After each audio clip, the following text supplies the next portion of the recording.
Now, they may not see the difference, but from a coaching staff, sometimes what we're looking for within the parameters of a training session from each different kid, they may be doing the same training set, but what we're looking for is very, very unique for that individual in terms of the stroke count that we're looking for on a given repetition, the tempo that we're looking for, the speed endurance that we're looking for, the breathing pattern that we're looking for.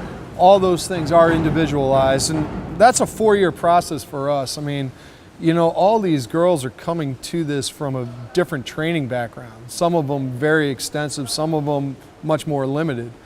So our goal is not to try to fit a square peg into a round hole. Our goal is to try to figure out what Emily needs to do to go fast, or what Lauren needs to do to go fast, or what Sarah needs to do to go fast.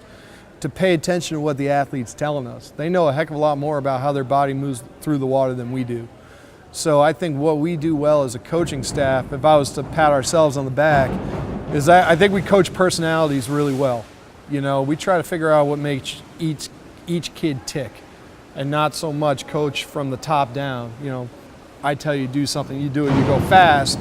Like, give me some feedback. What do you think?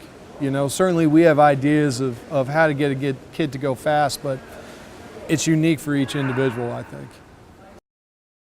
We're approaching this with more recovery-based training than ever. Back in the 70s and 80s, volume was the main thing. The more you did, the better it was. In terms of teams like, Mission Viejo back in the day with the animal lanes and all that stuff. And even the first club I started coaching with 20 years ago, with kids like Eric Vent who were doing 31,000s in practice. I mean, that's a ridiculous amount of work, and physiologically that's not going to give you a decided advantage. Mentally it's going to give you a ton of advantage, and that was one of the toughest kids I've ever seen in my life. But now, especially at this level, it's such a fast sport, and what we try to emphasize is it's not how much you do, it's how fast you do it.